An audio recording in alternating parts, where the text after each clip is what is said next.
वो अक्सर शाम को साथ में बैठा करते थे और कई बार पूर्णिमा चुलबुल को मोना के घर खेलने भेज देती थी। एक दिन पूर्णिमा को अचानक मनीष के साथ अपने ससुराल जाना पड़ा। मनीष की माँ की तबीयत बहुत खराब थी और वो हॉस्पिटल में एडमिट थी। पूर्णिमा को चुलबुल को साथ ले जाना सही नहीं लगा, इसलिए उसने उसे मोना के घर पर छोड़ दिया था। देख रहे हो मनीष, तुम कहते थे कि मोना से दोस्ती करना सही नहीं, लेकिन आज वही हमारे इतने काम आई है। चुलबुल किसी के भी घर नहीं रुकती थी, लेकिन देखो वो खुशी खुशी मोना के साथ रुक गई। मनीष पूर्णिमा की बात सुनकर भी कुछ नहीं बोलता है, लेकिन उसे मोना कुछ ठीक नहीं लग रही थी, मगर वो पूर्णिमा के सामने कुछ नहीं कह पाया। 2 दिन बाद पूर्णिमा और मनीष वापस आ जाते हैं। जब वो घर वापस आते हैं तो चुलबुल मोना के साथ खेल रही थी।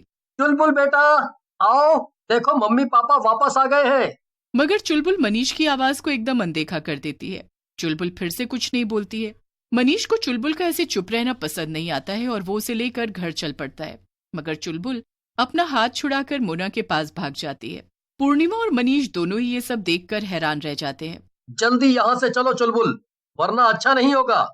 इतना कहकर मनीष चुलबुल को थप्पड़ मारने जा ही रहा था कि मोना को गुस्सा आ जाता है और वो मनीष का हाथ पकड़कर मोड़ देती है। मोना की आंखें एकदम लाल हो जाती हैं और वो एक डरावनी चुड़ैल में बदल जाती है। ये क्या?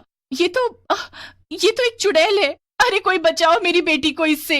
लेकिन मनीष या पूर्णिमा कोई भी उस चुड़ैल को हाथ लगाता, उसके पहले ही चुलबुल ने एक चाकू उठा लिया और अपने माँ बाप को मारने के लिए दौड़ पड़ी। मनीष और पूर्णिमा डर के कमरे के बाहर भाग गए। हे भगवान, आज मेरी अपनी बेटी मुझे मारने के लिए भाग रही है। वो जरूर इस चुड़ैल के वश में है। ये सब तुम्हारी गलती है पूर्णिमा, तुमसे मैंने मना किया था कि इस औरत से दूर रहो। पूर्णिमा जोर जोर से रोने लगती है। मुझे माफ कर दीजिए, मुझसे बहुत बड़ी गलती हो गई। अब हम क्या करें? हम अपनी बेटी को कैसे बचाएं? रोना बंद करो, अंदर चलो, हम कुछ ना कुछ रास्ता जरूर निकाल लेंगे। फिर दोनों घर के अंदर चले जाते हैं। दोनों को ही समझ में नहीं आ रहा था कि वो आखिर क्या करे और कैसे चुलबुल को घर वापस लेकर आए। रात काफी हो गई थी, लेकिन मनीष और पूर्णिमा को नींद ही नहीं आ रही थी। तभी मनीष ने कुछ आवाज सुनी। उसने देखा कि मोना चुड़ैल चुलबुल को लेकर कहीं जा रही है। ये क्या? ये चुड़ैल मेरी बेटी को लेकर कहाँ जा रही है? पूर्णिमा और मनीष दोनों उनके पीछे पीछे चलने लगते हैं। थोड़ी दूर जाने के बाद मोना और चुलबुल वहीं कब्रिस्तान में एक बड़ा सा पानी का बर्तन रखकर बैठ जाते हैं और कोई तंत्र मंत्र करने लगते हैं।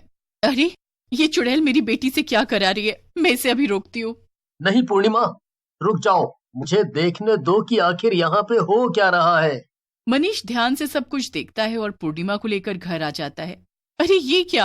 आप मुझे घर क्यों ले आए हैं? वहाँ हमारी बेटी अकेली है। नहीं पूर्णिमा, हमारी बेटी वहाँ नहीं है, वो कोई और है।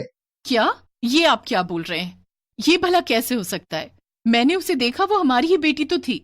मैंने ध्यान से देखा था, वो लड़की जो वहाँ चुलबुल बनकर बैठी थी, उसकी परछाई उस पानी के बर्तन में दिख रही थी और वो बहुत काली परछाई थी।